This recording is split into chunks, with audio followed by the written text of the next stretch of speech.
Hey everyone, welcome to ऑलर्स classes. आज हम लोग नेक्स्ट टॉपिक पढ़ेंगे। टॉपिक नेम क्या था हम लोग का? जीवों में वो क्या है? चैप्टर का नेम है। चैप्टर 2 ही चल रहा है, 1 कब का खत्म हो चुका है, जो कि हम लोग पढ़े थे पुष्पी पादपों में लैंगिक जनन। चैप्टर 1 कंप्लीट हो गया ना जी। अभी क्या है? चैप्टर 2 है। चैप्टर नेम क्या है? जीवों में जनन। तो जीवों में जनन का भी हम लोग बहुत सारा क्लास क्या कर चुके हैं? कंप्लीट कर चुके हैं। कहाँ तक बताइए? क्या मेंडल? कहाँ तक? क्या बोल रहा, नहीं सुनाई दे रहा, थोड़ा बताइए। अंड प्रजक जीव, वो लास्ट में चले गए। आप पढ़ा दिए थे, उसी को क्या करना है? रिवीजन करना है, ठीक है। क्या हुआ? मंडे को कौन कौन आए थे क्लास? इसके पिछले बार सोमवार के दिन कौन कौन आए थे क्लास? हम नहीं आए थे, तो हम बिना आए पूछ रहे कि कौन आए थे नहीं आए थे। चलिए देखिए नेक्स्ट क्या पढ़ना है।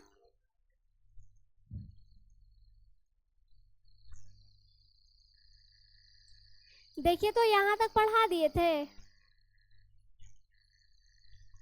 याद होगा आप लोग को तब ना जी। यहाँ तक पढ़ा दिए थे, हो गया था क्या? लास्ट का सिर्फ 2 स्लाइड था, पढ़ा दिए थे। बताइए तो युग्मक जनन क्या होता है? बताइए, युग्मक जनन किसे कहते हैं? बताइए, कोई जिनको याद है वही ना बताएंगे। बताइए।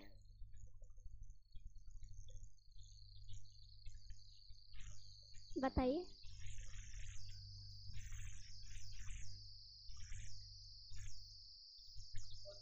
हाँ, तो यहाँ से लिंक अप करते हैं। याद नहीं है तो यहाँ से लिंक अप करते हैं, ठीक है। बताइए, युग्मक जनन कहा जाता है, ठीक है,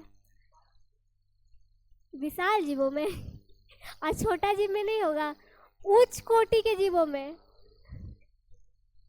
देखिए, निषेचन के बारे में हम लोग पढ़ रहे थे कि निषेचन का कितना प्रकार होता है? 2। कितना प्रकार होता है? 2। आंतरिक निषेचन और बाह्य निषेचन, इंटरनल फर्टिलाइजेशन और एक्सटर्नल फर्टिलाइजेशन, यही ना पढ़ रहे थे पिछले क्लास में। तो यहाँ से थोड़ा सा लिंकअप ये करना है कि हम लोग ये लैंगिक जनन की कुछ घटना पढ़े थे पहले, कि निषेचन के पूर्व क्या होता है, निषेचन के दौरान क्या होता है और निषेचन के बाद क्या होता है। ये तीनों चीज हम लोग अच्छे से पढ़ लिए थे। क्या बताए थे? निषेचन के पहले कुछ नहीं, नर युग्मक और मादा युग्मक बस मौजूद रहेगा, बस मौजूद रहेगा। निषेचन में क्या होगा? युग्मक का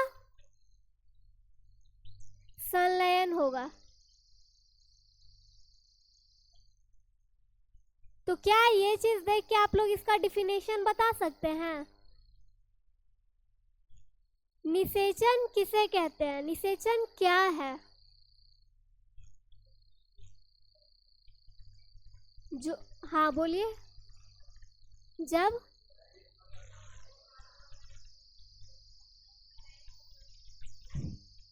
अभी क्या बोले थे? जब संलयन निषेचन करते हैं तो उसको संलयन कहते हैं। जब नर युग्मक तथा मादा युग्मक का संलयन होना होता है, उस प्रक्रिया को निषेचन कहते हैं। युग्मक कौन कौन सा रहेगा? नर और मादा। एक क्वेश्चन है, आप लोग बताइए कि युग्मक अगुणित होता है या द्विगुणित होता है? क्या बॉयज लोग क्या कहना? युग्मक जो है अगुणित होता है या द्विगुणित? बताइए। बताइए। फर्स्ट बेंच सब एक साथ, किनका क्या रिप्लाई है? जल्दी बोलिए, इतना टाइम लीजिएगा, नेक्स्ट स्लाइड अभी बाकी है जी। अगुणित होता है युग्मक या द्विगुणित होता है? हाँ ठीक है, हैप्लॉइड या डाइप्लॉइड बताइए। आप ही के रास्ते से चलना, चलिए बताइए क्या? द्विगुणित। Next next. युग्मक जो है वो अगुणित होता है या द्विगुणित होता है? आ लास्ट। द्विगुणित। द्विगुणित। नेक्स्ट। अगुणित। बताइए। बहुत जल्दी बोल दिए, गलती से निकल गया ना, जुबान फिसल गया। ज्यादा चालाकी मत कीजिए। युग्मक जो है हमेशा अगुणित होता है। क्या होता है? अगुणित होता है। हैप्लॉइड होता है, एक होता है हैप्लॉइड, एक होता है डाइप्लॉइड। डाई मतलब क्या होता है? केमिस्ट्री में भी पढ़े होंगे। डाई का मतलब, और ट्राई का मतलब 3। ठीक है, तो युग्मक जो है वो हमेशा अगुणित होता है। ये आपका एग्जाम के पॉइंट ऑफ व्यू से क्वेश्चन बन सकता है, ध्यान दीजिएगा। ये इस तरह से याद कर लीजिएगा, या से युग्मक। कलर चेंज कर दे, किनको प्रॉब्लम हो रहा है? आपको नहीं दिख रहा है? थोड़ा कम दिख रहा है, आगे आके बैठ जाइए। फिर सबको प्रॉब्लम, आप लोग को भी प्रॉब्लम हो रहा है। कौन सा कलर बताइए जी, आप लोग का डिमांड है। लाल। Danger zone. नौटंकी मत कीजिए ज्यादा। युग्मक जो होता है, देखिए, या से युग्मक होता है और आ से अगुणित होता है। या और आ दोनों मैच करता नहीं, बट मैचिंग है, तो याद रखिएगा। क्या याद रखिएगा? या से युग्मक और आ से अगुणित, तो युग्मक हमेशा अगुणित होता है। अब ये बताइए कि युग्मक में विभाजन कैसे होता है? अर्धसूत्री या समसूत्री? मियोसिस या माइटोसिस? क्या समसूत्री? गाय में भी हाँ कर देना है, बैल में भी हाँ कर देना है। अर्धसूत्री। अभी भी किन्हीं को चेंज करना है? कोई ऑप्शन नहीं है, बताइए। युग्मक में विभाजन अर्धसूत्री होता है। क्या? ऐसा नहीं कि सिर्फ अर्धसूत्री होता क्या है?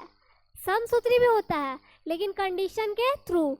ये याद रखना बस कि युग्मक में जो अगुणित कोशिका होती है वही युग्मक होती है, और उसी में अर्धसूत्री विभाजन होता है। मियोसिस, ओ का मतलब आधा कर लीजिएगा। मियोसिस जिसमें ओ आएगा वो मियोसिस, यानी कि अर्धसूत्री विभाजन। और एक होता है माइटोसिस। माइटोसिस यानी कि समसूत्री विभाजन, जो कि जुड़ा हुआ हो। इंग्लिश मीनिंग भी याद रखना है। मियोसिस का मतलब अर्धसूत्री, जो आधा आधा कटा हो, और जो जुटा हो वो समसूत्री। समसूत्री माइटोसिस। मियोसिस में क्या होता है जी? युग्मक का विखंडन होता है, युग्मक उसमें आधा हो जाता है। और समसूत्री में युग्मक का संलयन होता है, संगठन होता है, और फिर वो क्या होता है? उसका ऐड होता है। अगर एन है, एन का मतलब क्या है बताइए आप लोग? बायोलॉजी में एन का मतलब क्या है, और मैथ्स में एन का मतलब क्या है बताइए? हाँ, एन मतलब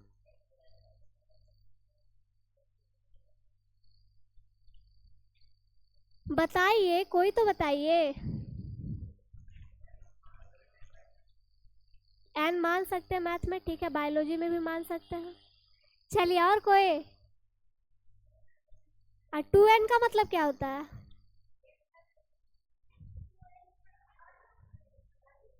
2n अर्धसूत्री होता है और n जो होता है,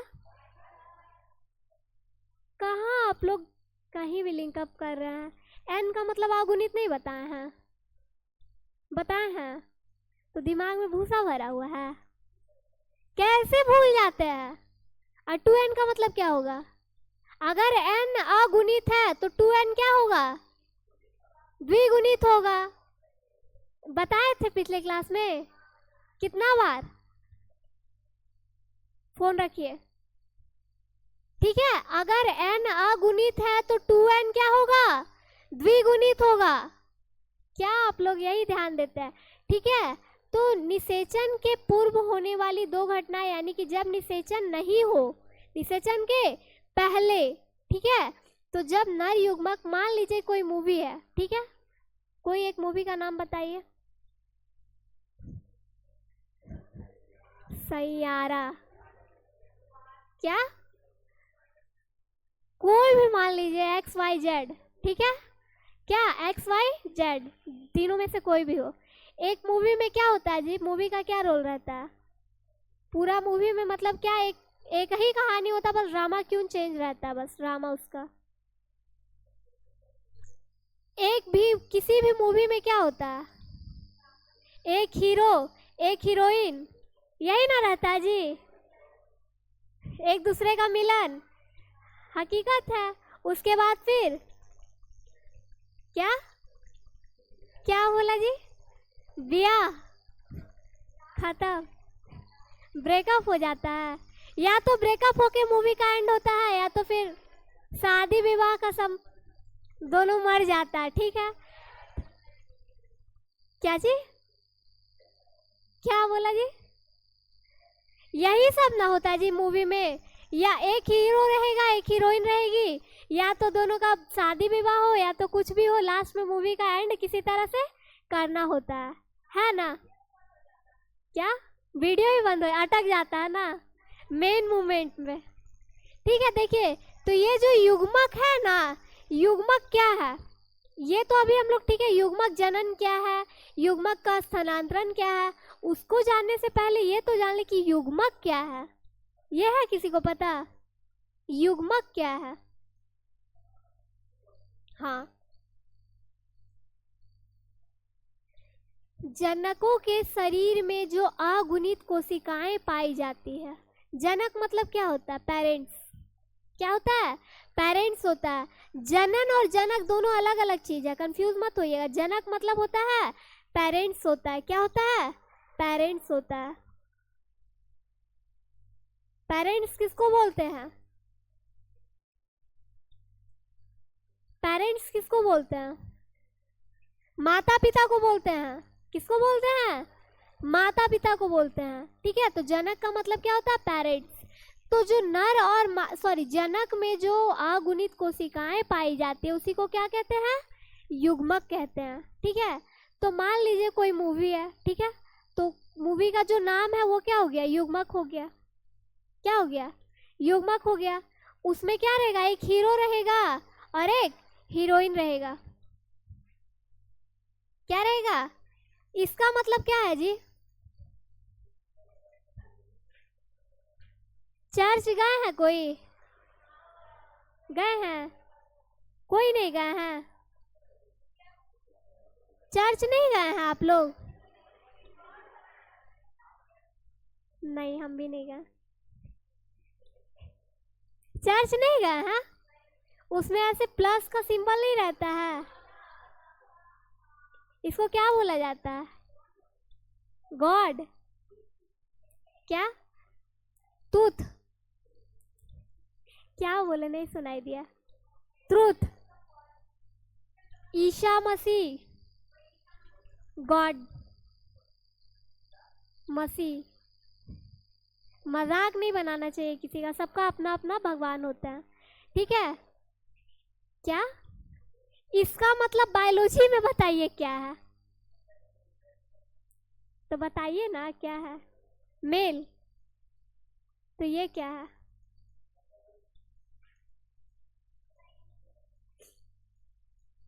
ये है फीमेल, क्या है, फीमेल, और ये है मेल। क्या चीज? हाँ, इतना खतरनाक ही रहता है। ठीक है, तो युग्मक जो जैसे मान लीजिए युग्मक जनन, ठीक है, युग्मक जनन में क्या होता है, कोई भी मूवी का, ठीक है, मूवी से ही रिलेट करके चलिए, तो कोई हीरो हीरोइन रहता है तो फिर उन लोग का कोई माध्यम होता है ना जी मिलने का, या तो ट्रेन में चलते हुए टकरा जाए, या तो कोई क्या पार्टी फंक्शन शादी हो किसी अदर पर्सन का, उसमें जाए तो कुछ क्या जी, क्या बोला जी,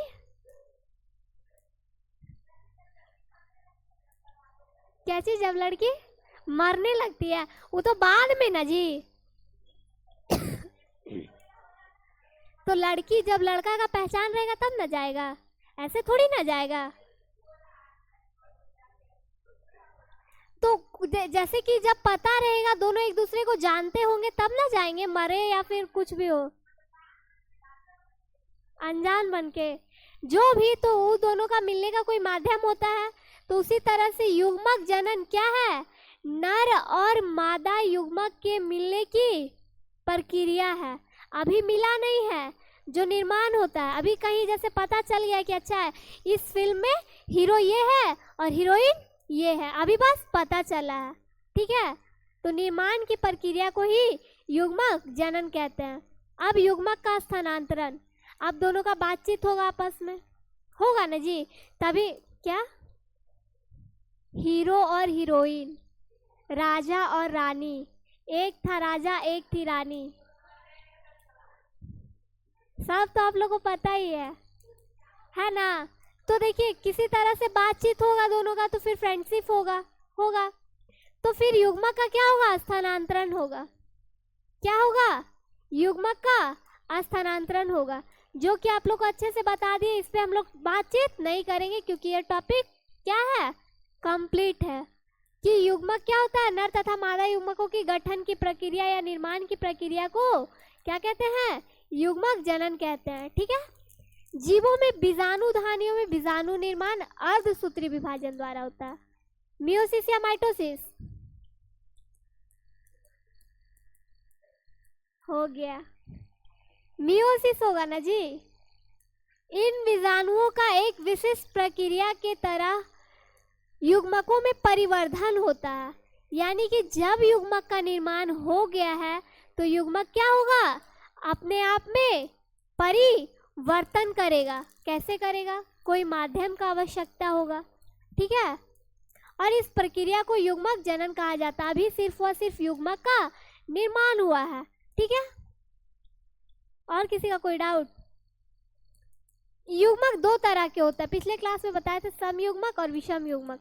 बताए थे कि कोई जो होता है आकार में सेम होता है और कार्य भी सेम होता है, और एक बताए थे आकार में सेम होता है लेकिन कार्य अलग होता है। अब कौन सा होगा बताइए,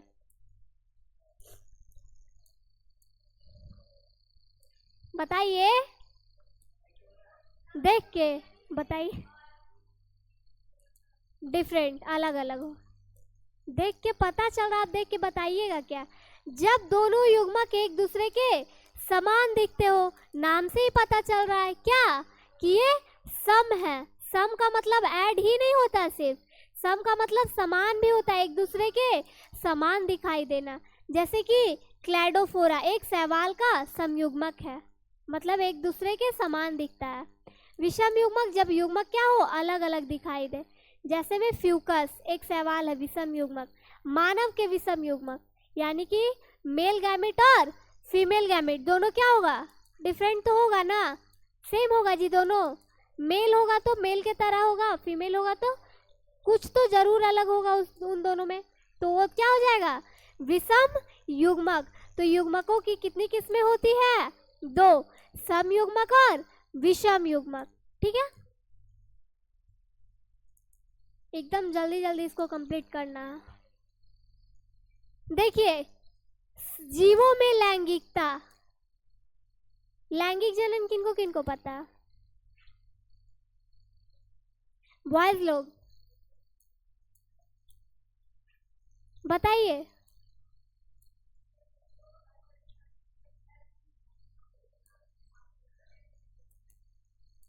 तो निषेचन होता है। बताइए जी आप लोग। विपरीत लिंग वाले जीव। हाँ ठीक है। सामान्यतः जीवों में लैंगिक जनन के दौरान दो विभिन्न जीवों के युग्मकों में युग्मन होता है। तत्पश्चात लैंगिक जनन की प्रक्रिया आगे बढ़ती है। हर बार बताए हैं कि लैंगिक जनन में नर और मादा दोनों का होना अनिवार्य है। बताए हैं, याद ही तो नहीं रहता आप लोग को। नर और मादा का होना अनिवार्य है। उसके बाद का प्रोसेस फिर धीरे धीरे आगे बढ़ेगा। पादपों में नर तथा मादा जनन संरचनाएं पाई जाती है, परंतु ये दो प्रकार से उपस्थित हो सकती है। पादप कुछ एक लिंगी भी होते हैं, कुछ द्विलिंगी भी होते हैं। एक लिंगी पादप कौन सा हो जाएगा, बताइए। पपीता एक लिंगी है जी।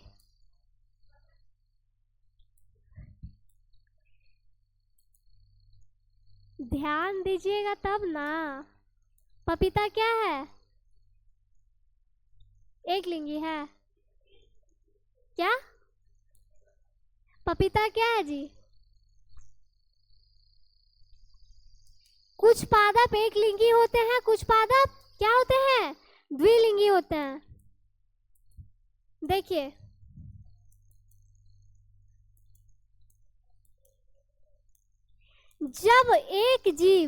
जब किसी जीव अथवा पादप में नर तथा मादा संरचनाएं अलग अलग जीवों में पाया जाए, किसमें पाया जाए, अलग अलग। नर युग्मक नर के पास होगा, मादा युग्मक मादा के पास होगा। जब दोनों अलग अलग होंगे तो पादप में क्या है, अलग अलग जीवों अथवा पादप में, यानी कि जीव में हो या फिर पादप में हो, लेकिन अलग अलग हो, तो क्या हो जाएगा, एक लिंगी हो जाएगा। क्या क्या हो जाएगा, एक लिंगी। जैसे तिलचट्टा। तिलचट्टा मतलब क्या होता है, मेढक, कॉकरोच। क्या है, कॉकरोच, ठीक है। बहुत सी फंजाई तथा पादपों में एक लिंगी स्थिति को दर्शाने हेतु एक लिंगाश्रयी तथा विषम थैलेसी, एक लिंगी का ही नाम है क्या, एक लिंगाश्रयी या फिर विषम थैलेसी, दोनों क्या सेम वर्ड है, शब्द प्रयुक्त किए जाते हैं। इसको आप लोग याद कीजिएगा, क्योंकि अगर एक लिंगी के जगह अगर दे दे जैसे कि पपीता, इनमें से कैसा पादप है, विषम थैलेसी, एक लिंगी या एक लिंगाश्रयी, तो हम आपको बोले कि आप गलत बोले थे। आप खुद में तो कंफ्यूज हो रहे थे, सब लगता है भूल गए हैं। ठीक है, एक लिंगाश्रयी पादप मार्केंसिया, क्या ये भी एक प्लांट है, पपीता आपके तरह, खजूर, ठीक है, ये सब क्या है, एक लिंगाश्रयी प्लांट है, ठीक है, या फिर इसमें कोई कोई जीव भी आएंगे। नेक्स्ट है द्विलिंगी, यानी कि बाइसेक्सुअल। अभी क्या बताए थे, जब नर तथा मादा युग्मक दोनों अलग अलग हो, और जब एक साथ होगा तो वह पादप या जीव क्या होगा, द्विलिंगी होगा। दोनों एक ही पादप में, यहाँ से देखिए पता चलेगा। अभी क्या बताए थे, अलग अलग हो, जब अलग अलग होगा तो एक लिंगी, और जब एक साथ होगा तो द्विलिंगी। और द्विलिंगी का ही नाम है, यहाँ पे होगा लिखा, देखिए उभय लिंगाश्रयी। क्या है, उभय लिंगाश्रयी। उसका क्या था, एक लिंगाश्रयी था, उसका और दूसरा नाम क्या था, विषम थैलेसी। किसका, एक लिंगी का जो नाम था वो दूसरा था एक लिंगाश्रयी, और क्या था, विषम थैलेसी। द्विलिंगी का क्या है, उभय लिंगाश्रयी और सम थैलेसी। ये सब क्या है, द्विलिंगी का दूसरा दूसरा नेम है। इसका एग्जाम्पल हो जाएगा नारियल, कुकुरबिट, ये सब क्या है, द्विलिंगी का एग्जाम्पल है। क्या चल रहा है जी,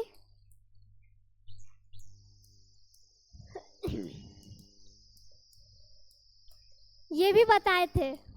एन का मतलब देखिए है लिखा हुआ युग्मक, ध्यान दीजिएगा तब ना आप लोग। एन का मतलब क्या है, युग्मक है। क्या है, युग्मक है। और बताए थे कि जब इसका समसूत्री विभाजन होगा युग्मक संरचना के दौरान कोशिका का विभाजन। क्या लिखा हुआ है? उभय लिंगाश्रयी पादप कारा। कारा क्या है? एक उभय लिंगाश्रयी पौधा है, पादप है। कौन सा? कारा। ठीक है, जैसे कि ये हैप्लॉइड बॉडी हो गया। हैप्लॉइड मतलब क्या होता है? अगुणित या द्विगुणित। हैप्लॉइड का मतलब क्या होता है? अगुणित या द्विगुणित। अगुणित होता है, तो ये एक अगुणित का एग्जाम्पल हो जाएगा, जैसे कवक, शैवाल, ब्रायोफाइटा। अगर पूछा जाए कि इसमें क्या होता है, ये सब क्या होता है? अगुणित होता है। शैवाल, कवक, ब्रायोफाइटा ये सब क्या है? अगुणित का एग्जाम्पल है। यही सब तो याद करना है, लेकिन आप लोग ध्यान ही नहीं देते हैं। और ये क्या है? युग्मक है। क्या है? युग्मक है। ठीक है, नेक्स्ट देखिए।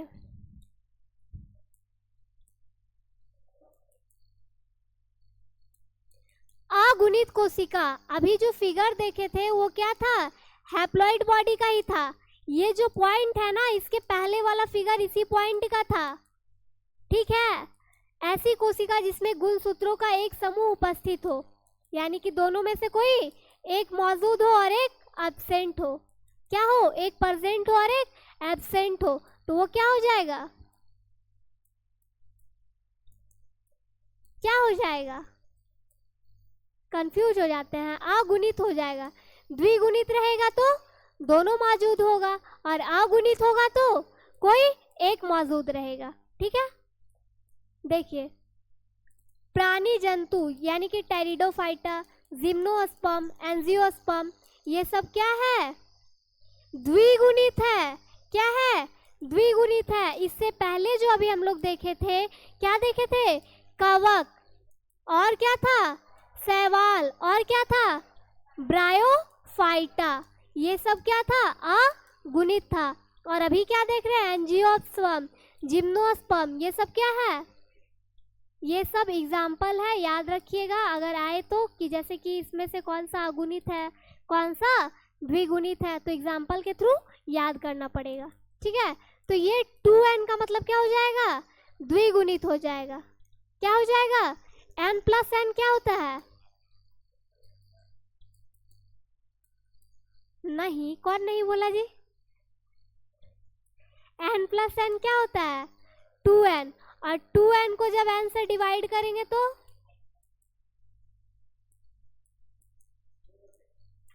n से n कट जाएगा, सेम ही बात हुआ। ठीक है, और जब 2n को, ठीक है, 2 से डिवाइड करेंगे तो क्या बोला? ये वाला कॉन्सेप्ट अलग है। ठीक है, अब जब 2n को 2 से डिवाइड करेंगे तब क्या बचेगा? 2 से 2 कट जाएगा, n बचेगा, वो क्या होगा? अगुणित हो जाएगा। और जब n प्लस n करेंगे तो द्विगुणित हो जाएगा। यहाँ तक क्लियर? किसी को कोई डाउट? अब होगा तो आप लोग समझिएगा। ठीक है, द्विगुणित कोशिका, डायप्लॉइड सेल, अभी बता दिए कि जिसमें दो समूह उपस्थित हो, यानी कि मेल गैमेट भी हो और फीमेल गैमेट भी हो, वो क्या हो जाएगा? द्विगुणित हो जाएगा। युग्मक हमेशा अगुणित होता है, देख लीजिए, जो अभी आप लोग 5 बार याद किए हैं। युग्मक हमेशा अगुणित होता है, या से युग्मक, आ से अगुणित। युग्मक का स्थानांतरण, अभी बताए कि जब युग्मक का स्थानांतरण करना हो तो युग्मकों की स्थानांतरण क्या हुआ जी? अभी बताए कि जब युग्मकों का स्थानांतरण करना हो तो उसे कोई माध्यम की आवश्यकता होती है। ठीक है, तो जब नर तथा मादा युग्मकों का कायिक रूप से, यानी कि इंटरनल, ठीक है ना, बॉडी टच से, ठीक है, एक दूसरे के नजदीक पहुंचने की प्रक्रिया को युग्मक स्थानांतरण कहते हैं। क्या कहते हैं?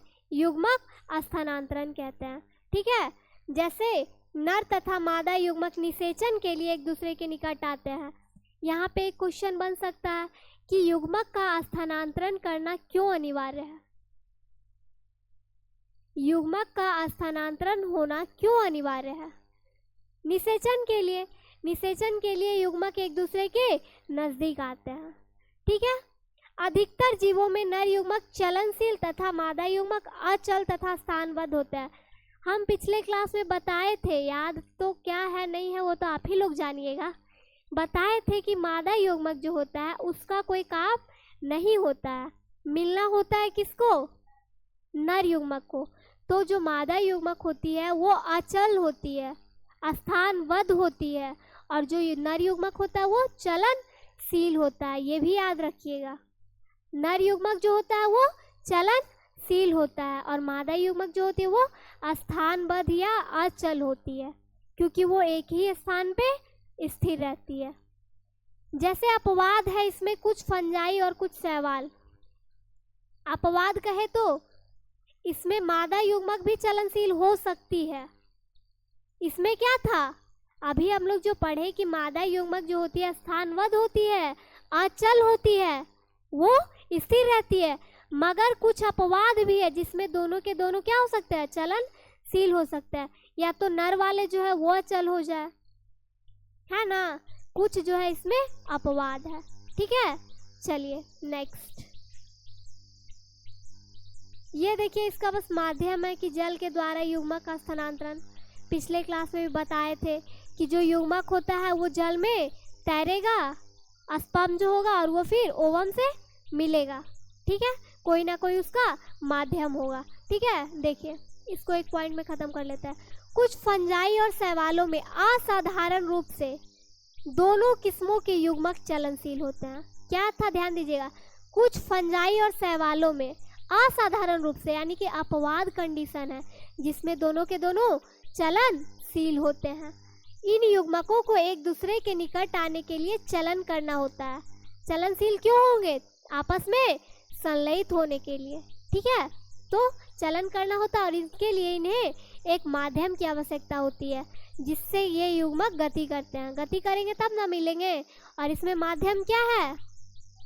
जल है। इसका माध्यम क्या है? जल है। अधिकांश साधारण पादप जो होते हैं जैसे शैवाल हो गया, ब्रायोफाइटा, टेरिडोफाइटा, ये सब में जल के द्वारा युग्मक का स्थानांतरण होता है। ये फूल वाला एग्जाम्पल ले लीजिए, जो परागकोश से परागकोश से क्या निकलते हैं? परागकण। और जो परागकण निकलते हैं वो परागन के द्वारा ही ना निषेचित होते हैं। उनका माध्यम होता है जल द्वारा, वायु द्वारा, कीट द्वारा। पढ़े थे ना, हवा और वायु अलग होता है। ध्यान दीजिए, दिमाग थोड़ा खोल के बैठिए। ठीक है, तो क्या होता है, ये सब एक माध्यम होता है। तो ये सब जो जल के द्वारा हो रहा है युग्मक का स्थानांतरण, किन में हो रहा है? शैवाल, ब्रायोफाइटा, ये सब जल के अंदर हो रहा है। कौन सा जल? मिनरल वाटर नहीं, मिनरल वाटर हाँ, एकदम प्योर रहता है, उसी जल का बात कर रहे हैं। देखिए, चूंकि नर युग्मकों की एक बहुत बड़ी संख्या मादा युग्मकों तक पहुंचने में असमर्थ होती है, ये चीज आप लोग को बताए थे, अर्थात नर युग्मकों की बड़ी मात्रा में हानि होती है। बताए थे कि अभी क्या बताए थे, मादा युग्मक जो होती है वो स्थानबद्ध होती है, अचल होती है, उसका कोई काम नहीं होता है। मिलना किसको होता है? नर युग्मक को मिलना होता है। इसीलिए नर युग्मक का निर्माण मादा युग्मकों की संख्या में बहुत अधिक होती है, क्योंकि नर युग्मक को चल के जाना होता है तो वो रास्ते में नष्ट हो सकती है। क्लियर? वो बहुत ज्यादा मात्रा में निर्माण होगा मादा युग्मक के तुलना में। नर युग्मक का निर्माण बहुत ज्यादा होगा क्योंकि वो नष्ट हो सकती है। जल के जैसे जल में तैर के गई, आधा इधर ही छूट गया, मछली भी खा, कुछ भी हो सकता है, तो वो तो नष्ट हो जाएगा। ठीक है, इसको रोकने के लिए नर युग्मक मादा युग्मकों की तुलना में कई हजार गुना अधिक संख्या में पैदा होता है। रोकने के लिए कहा जाए तो मतलब इसको कम करने के लिए, ऐसा ना हो कि कम युग्मक पैदा हो तो सारा का सारा नष्ट हो जाए। इसीलिए ज़्यादा मात्रा में युग्मक का निर्माण होता है ताकि कुछ ना कुछ मिल सके, बाकी का तो नष्ट होना ही है। यहाँ तक क्लियर? बता तो दिए पिछले क्लास में भी, पर फिर भी रिपीट करवा दे रहा हूँ। चलिए देखिए, परागन के द्वारा युग्मक का स्थानांतरण। ये भी एक माध्यम है, इसको भी बस पॉइंट पढ़ के हटाते हैं। देखिए बीजीय पादपों में परागन जो है, ठीक है, नर युग्मकों के वाहक के रूप में कार्य करते हैं। वही जो परागकोश की बात की है ना, वही क्या है, क्या हो गया, तो बस वही पॉइंट को क्लियर कर दे रहा है, इन लोग का सुने नहीं। वाहक के रूप में कार्य करता है तथा अंडक में अंड होता है, यानी कि स्त्री केसर और पुंकेसर। पुंकेसर क्या है, नर या मादा, मादा बोल के, और फिर परागन जो है परागकोश में उत्पन्न होता है तथा निषेचन के पहले ये सब भी बता दिए कि मादा पुष्प तक पहुंच जाना चाहिए, वरना क्या बताए थे, बताइए तो, स्थानांतरित हो जाने चाहिए। नेक्स्ट है निषेचन। जब युग्मक का संलयन हो गया है तो क्या हो जाएगा, निषेचन। कौन कौन से युग्मक का संलयन होगा, नर तथा मादा। तो जब वह प्रक्रिया जिसमें भ्रूण कोश अथवा मादा युग्मक उद्भिद के अंदर नर युग्मक तथा मादा युग्मक के संलयन से द्विगुणित युग्मनस का निर्माण होता है, उसे निषेचन कहा जाता है। सिंपली याद रखिए, नर तथा मादा युग्मक के संलयित होने के प्रक्रिया को निषेचन कहते हैं। लिखने के लिए बहुत बड़ा बड़ा पॉइंट है, वो आप लोग लिखिएगा, हमको बस समझाने से मतलब है, ठीक है। अनिषेक जनन, पार्थेनोगाइनेसिस। देखिए ये चीज आप लोग, एक चीज, अनिषेक जनन और अनिषेक एक फलन होता है। जब हम लोग प्लांट वाला टॉपिक पढ़ रहे थे पिछले चैप्टर में, पुष्पी पादपों में लैंगिक जनन, वहां पे हम बताए थे अनिषेक फल, याद है, किसी में से किसी को भी याद है कि अनिषेक फल बताए थे, क्या अंतर हो सकता है दोनों में। अनिषेक फल जो होता है वो अनिषेक जनन के तरह ही होता है। जो अनिषेक जनन होता है वो जीवों में देखा जाता है, और यही अनिषेक जनन जो होता है, इसी का प्रकार जो होता है पादप में कैसे देखा जाता है, अनिषेक फल के रूप में। कभी भी प्लांट के लिए अनिषेक जनन का उपयोग नहीं होगा, किसका उपयोग होगा, अनिषेक फलन का, अनिषेक फल का। आम क्या है, आम क्या है, अनिषेक। कुछ जीवों में बिना निषेचन अर्थात नर युग्मक के युग्मन के बिना ही मादा युग्मक नए जीवों का निर्माण हेतु विकसित होने लगता है। यानी कि दोनों में से कोई एक युग्मक हो और वो बिना निषेचन के ही नए जीवों का उत्पन्न करे, तो वो अनिषेक जनन हो जाएगा। जैसे क्या हो जाएगा, मधुमक्खी, कुछ छिपकली और टर्की। मधुमक्खियां भी 3 प्रकार की होती है। एक होती है ड्रोन, हाँ वो कैमरा वाला ड्रोन नहीं ना सोच रहे हैं, तो एक जो ड्रोन होता है वो मेल मधुमक्खी को बोला जाता है ड्रोन, ड्राउन बोलता है, ड्राउन। और एक होती है क्यून बटरफ्लाई, रानी मधुमक्खी बी, उसको बटरफ्लाई ही बोला जाता है, क्यून, रानी मधुमक्खी, रानी वही ना हुई जी।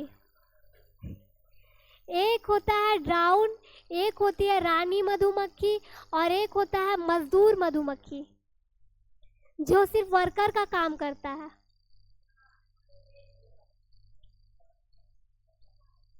क्या, अब आप लोग 3 मधुमक्खी लीजिएगा और तीनों का इमेज सर्च कीजिएगा, तब अच्छे से आप लोग को दिख जाएगा, कुछ ना कुछ डिफरेंशिएट दिखेगा। हाँ हाँ, क्या चीज मेन क्यून जो रहती है, क्वीन, हाँ हाँ, नहीं वो बस बढ़ाने का काम करती है, मेन वर्क तो होता है वो जो वर्कर जो होता है, ड्राउन जो होता है उसका होता है। हाँ हाँ ठीक है।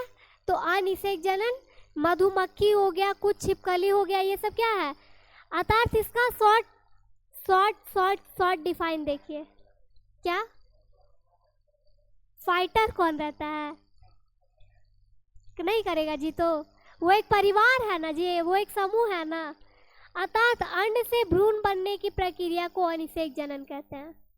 अंड से भ्रूण कहे तो इसमें नर युग्मक का कोई काम नहीं होता है, अंड जो है सिर्फ व सिर्फ अकेले ही क्या कर लेते हैं, जनन कर लेते हैं, निषेचन कर लेते हैं और नए जीवों का निर्माण कर देता है। वो क्या है? अनिषेक जनन है, पार्थेनोगाइनेसिस है।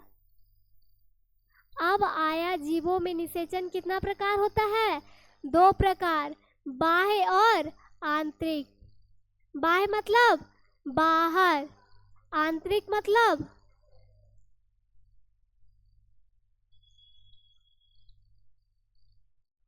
बाह्य मतलब बाहर, आंतरिक मतलब अंदर। पता तो है ही, बाहर निषेचन सिंपली भाषा में बस समझने के लिए, बाहर निषेचन बाहर होगा तो बाह्य, अंदर होगा तो आंतरिक। इसी को बस बड़ा बड़ा पॉइंट में समझना है, तो बैठ के समझिए। क्या कितना पॉइंट है देख लीजिए, आप लोग एकदम संतुष्ट हो जाइए।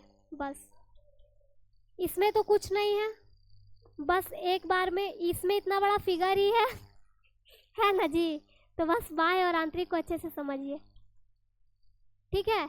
चलिए देखिए, इसमें भी कुछ नहीं, इसको भी बता दिए कि निषेचन जब शरीर के बाहर हो, वह प्रक्रिया जब निषेचन की प्रक्रिया जीवों के शरीर के बाहर होती है उसे बाह्य निषेचन कहते हैं। अधिकांश जलीय जीव जैसे शैवाल, मछली, मेढक, इस सब में क्या देखा गया है कि उनमें नर तथा मादा युग्मकों के बीच संलयन शरीर के बाहर होता है। क्या होता है कि वो जो होती है अपना युग्मक को बाहर छोड़ देती है पानी में, ठीक है। अगर मेल गैमीट है तो पानी में है, उसमें मिलना लेकिन किसको होता है? फीमेल को मिलना होता है। तब तो फीमेल गैमीट जो है मान लीजिए कि पानी में तैर रही होती है, और जो मेल गैमीट होता है वो जाके उससे संलयित हो जाता है, तो वो क्या हुआ? शरीर के बाहर हुआ है, बाहर हुआ है ना जी। तो वो क्या हो जाएगा? बाह्य निषेचन। वही कहा गया है कि शैवाल हो गया, मछली हो गया, मेढक हो गया, ये सब में शरीर के बाहर युग्मकों का संलयन होता है, ठीक है। देखिए, नर तथा मादा सहजीवी के द्वारा विशाल संख्या में युग्मक निर्मुक्त किए जाते हैं, जो जल में संलयन कर निषेचित अंडे का निर्माण करते हैं। अभी बताएं कि ज्यादा मात्रा में युग्म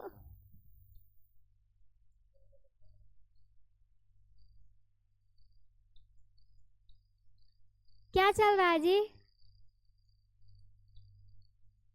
मतलब अकबक हो जाता है पढ़ते पढ़ते, एकदम दिमाग से बाहर जाने लगता है। ज्यादा मात्रा में युग्मकों का निर्माण होता है ताकि कुछ जो है नष्ट हो जाए और कुछ जो है मिल जाए, ठीक है। इस प्रकार के युग्मक संलयन को बाह्य निषेचन कहते हैं। इस विधि में भारी संख्या में संतानें पैदा होती है, क्योंकि इसमें किसी 2 जीव का मतलब नहीं बनता है। ये ध्यान दीजिए कि बाह्य निषेचन में संख्या ज्यादा पैदा होती है संतान की। क्यों? क्योंकि इसमें किसी को किसी से कोई मतलब नहीं होता। जितना युग्मक बाहर है उतना अंडे, अगर मेल गैमेट और फीमेल गैमेट संलयित होंगे उतना ही संतान पैदा होगा। तो जितना मात्रा में, ज्यादा मात्रा में निर्माण भी हो रहा तो ज्यादा मात्रा में संलयित भी होगा, तो निर्माण भी ज्यादा होगा। पूछिए।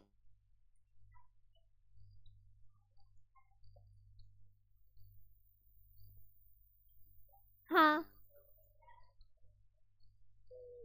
क्या नर, क्या बोले? फीमेल, हाँ, कुछ नहीं होगा जी, डिफरेंट होना चाहिए, दोनों डिफरेंट होना चाहिए। लैंगिक जनन वही है ना कि दोनों विपरीत लिंग वाला होना अनिवार्य है, कुछ नहीं होगा। फिर देखिए, इसका कुछ नुकसान भी है, ध्यान दीजिए। बाह्य निषेचन जो है उसका कुछ नुकसान भी है, हानि भी है। बफर सिस्टम में गए हैं आप लोग? गए हैं क्या? गए हैं? क्या होता है बफर सिस्टम में? थोड़ा जोर से बोलिए। क्या जी? लो और खाओ, और क्या होता है? बैठो। बफर सिस्टम में क्या होता है? भीख मांगना। खुद लो और खाओ, और कुछ?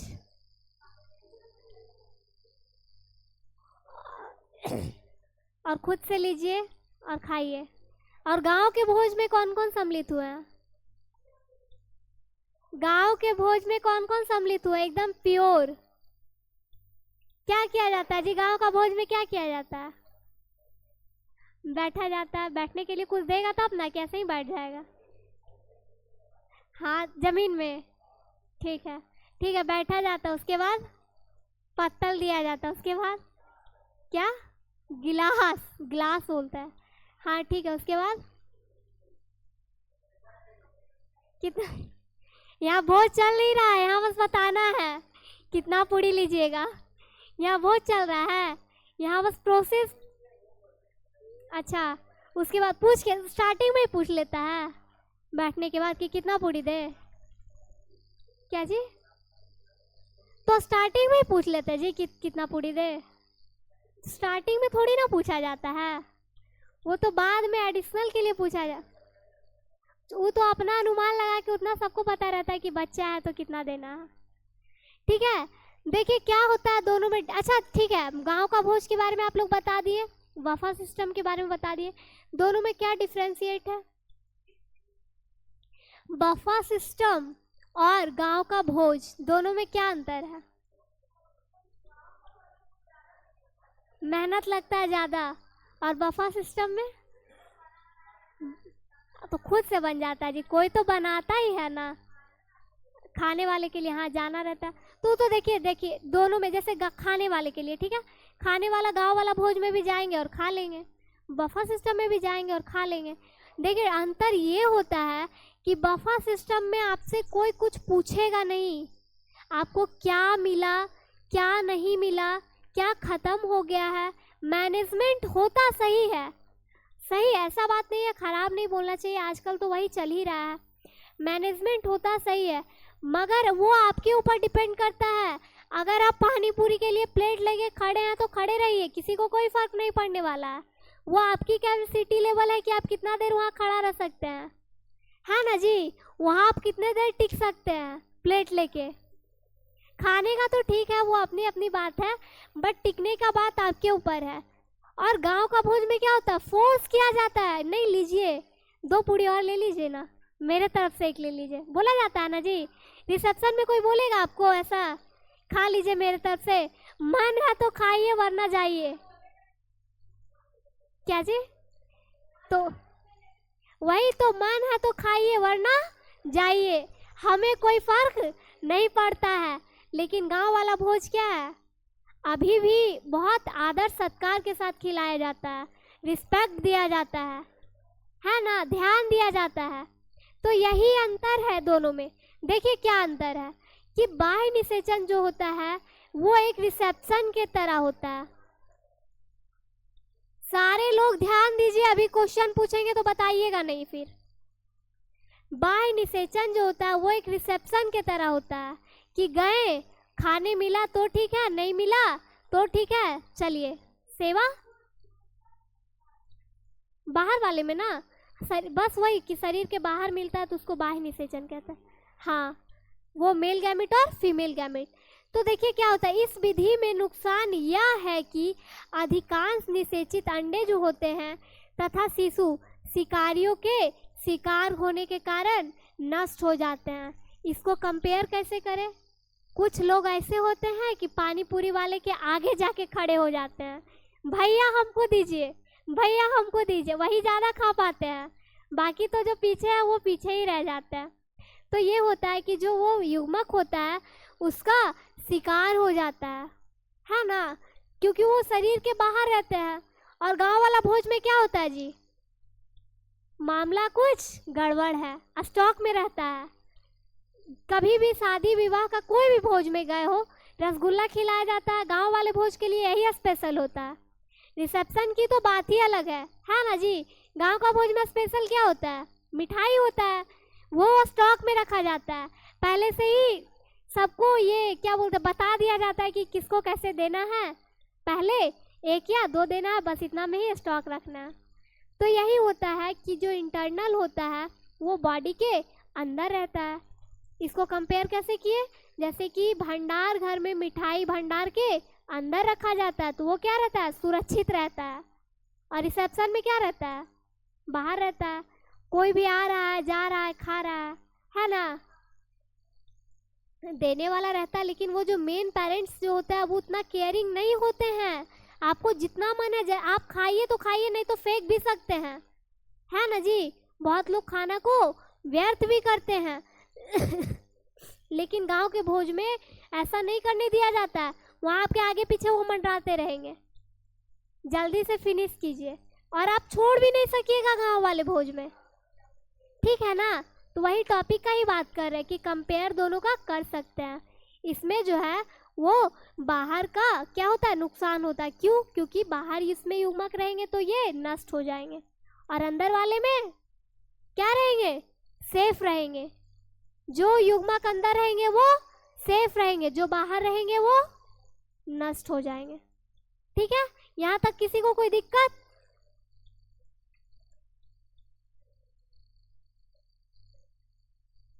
यही है आंतरिक निषेचन, जस्ट उसका अपोजिट। कुछ है जिसमें जस्ट अपोजिट। बहुत सारे स्थलीय जीव, उसमें क्या था, आंतरिक वाले में क्या था, जलीय जीव था। क्या था? जलीय जीव। जैसे फंजाई, उच्च श्रेणी के प्राणी जैसे सरीसृप, पक्षी तथा स्तनधारी, जो स्तन पान करवाने के कैपेबल हो। अधिकतर पादप जैसे ब्रायोफाइटस, टेरिडोफाइटस, जिम्नोस्पर्म में युग्मक संलयन जीव के शरीर के भीतर संपन्न होता है, उसको आंतरिक निषेचन कहते हैं। संलयन जब शरीर के भीतर होगा तो आंतरिक, और शरीर के बाहर होगा तो बाह्य। निषेचन पश्च घटनाएं, निषेचन के बाद होने वाली वे घटनाएं जिनमें युग्मनज का निर्माण होता है, जायगोट का निर्माण होता है और भ्रूणोद्भव शामिल है, निषेचन पश्च घटनाएं कहलाती है। युग्मक जब आपस में संलयित होते हैं तो युग्मनज का निर्माण करते हैं, और वही युग्मनज धीरे धीरे विकसित करके भ्रूण का निर्माण करती है। युग्मनज का निर्माण, युग्मनज एक पीढ़ी से दूसरी पीढ़ी के जीव के मध्य की महत्वपूर्ण कड़ी है। अगर युग्मक नहीं होगा, एक ही बार में युग्मक खत्म हो जाएगा तो आगे पीढ़ी नहीं चल पाएगी। इसीलिए आगे चलने वाली पीढ़ी की ये क्या है, एक महत्वपूर्ण कड़ी है जो प्रजातियों की निरंतरता को सुनिश्चित करती है कि दो लैंगिक कोशिकाओं के संलयन से ही क्या होता है, युग्मनज का निर्माण होता है। n + n = n जो है अगुणित है, 2n जो है। नेक्स्ट है भ्रूणोद्भव, जो कि अभी बताए, दो युग्मक आपस में मिलेंगे, संलयित होंगे, युग्मनज का निर्माण करेंगे, युग्मनज से ही भ्रूण के विकास की प्रक्रिया को क्या कहते हैं, भ्रूणोद्भव। स्टेप बस याद रखना, युग्मक मिलेगा, युग्मनज बनेगा, युग्मनज बनेगा तो भ्रूण का निर्माण होगा, और वही बनने की प्रक्रिया भ्रूणोद्भव कहलाएगा। भ्रूणोद्भव के दौरान युग्मनज कोशिका विभाजन, समसूत्रण तथा कोशिका विभेदीकरण से गुजरता है। भ्रूणोद्भव के दौरान कौन सा विभाजन होता है, समसूत्री भ्रूण जो है विकास के दौरान जहां कोशिका विभाजन से कोशिकाओं की संख्या में वृद्धि होती है वही कोशिका विभेदीकरण से कोशिकाओं के समूह का एक निश्चित रूपांतरण से गुजरकर विशिष्टीकृत ऊतकों एवं अंगों की रचना करते हैं। यानी कि अलग अलग प्रकार से विभेदीकरण होते जाता है और शरीर की रचना जो है वो अलग अलग होते जाती है, और जिससे नए जीव का निर्माण होता है। विकास का क्रम देखिए क्या है, जैसे 2n था, फिर उसका विभाजन हुआ, फिर इसमें फिगर ही कट गया जी। पिछले क्लास में बोले थे ला के दिखाएंगे, भूल गए, कल कॉपी लेके आएंगे, हाँ बस दिखाने के लिए, ठीक है। इस फिगर को हम कल बता देंगे, ठीक है। बस ऐसे इसमें कुछ है नहीं, 2 से 4 होगा, 4 से 8 होगा, बता तो दिए ही थे, वही है। और युग्मनज से भ्रूण बनेगा और वही प्रक्रिया को भ्रूणोद्भव कहेंगे, ठीक है। अंड प्रजग, रात में हमको कोई याद दिलवा दीजिएगा शाम तक कॉपी लेके आने के लिए, वरना भूल जाएंगे। अंड प्रजग जीव, ठीक है, जो अंडे देते हो, सिंपली जो अंडे देते हो उनको अंड प्रजग जीव कहते हैं। वे जीव जिनमें निषेचित अंडे पर्यावरण के किसी सुरक्षित स्थान पर दिए जाते हैं ताकि अंडे नष्ट ना हो, सुरक्षित रह सके। अंडों के ऊपर क्या रहता है, कैल्शियम युक्त कवच होता है। कवच मतलब एक लेयर होता है जो एक निश्चित अवधि के पश्चात स्फुटन द्वारा शिशु को जन्म देता है, अंडप्रजक जीव कहलाता है। मुर्गा को अंडा देते देखे हैं? तो किसको देखे हैं? मुर्गी को देखे हैं? जो उसके ऊपर पहले लेयर रहता है, ठीक है, फिर धीरे धीरे वो लेयर हट जाता है, उसके बाद वो शिशु को जन्म दे देता है। एक है सजीव प्रजक जीव, वे जीव जिनमें मादा जीव के शरीर, किसका जीव? मादा जीव के शरीर के भीतर युग्मनज विकसित होकर शिशु का निर्माण करता है और निश्चित अवधि एवं विकास के चरण पूरे करने के बाद मादा जीव के शरीर से प्रसव द्वारा पैदा किए जाते हैं। इस प्रकार के जीव सजीव प्रजक कहलाते हैं। वैसे भी जीवों का विकास मादा सजीव के ही अंदर विकास होता है, कभी भी मेल गैमेट से होता है जी? फीमेल गैमेट के ही अंदर शिशु का विकास होता है, उसके बाद वो जन्म देती है। जैसे अधिकतर स्तनधारी, जैसे मानव, बंदर, ठीक है। चलिए, जैसे अभी हम लोग जन्म पढ़े जीवों में कि जीवों में कैसे कैसे प्रोसेस होता है, उसी तरह से ये कुछ नहीं, ये प्लांट का है। प्लांट में जब वो परिपक्व हो जाएंगे, जनन के लायक कैपेबल हो जाएंगे, तो उनका क्या होगा? बाह्य दल जो होगा वो झड़ जाएगा। क्या होगा? बाह्य दल झड़ जाएगा। युग्मनज जो है वो भ्रूण में बदल जाएगा, बीजांड जो है वो बीज में बदल जाएगा और अंडाशय जो है वो फल में बदल जाएगा। आज का सेवा समाप्त। Chapter 2 complete. नेक्स्ट क्लास में आप लोग अच्छे से रिवीजन करके आइएगा। मंडे को कल क्लास रहेगा, कल न्यू चैप्टर स्टार्ट होगा, बट मंडे के लिए आप लोग सब प्रिपेयर रहिएगा और कल सब नोट्स लेकर आइएगा। नहीं लाइएगा तो कल बताएंगे, कल बताएंगे, ठीक है। आज का क्लास यहीं तक।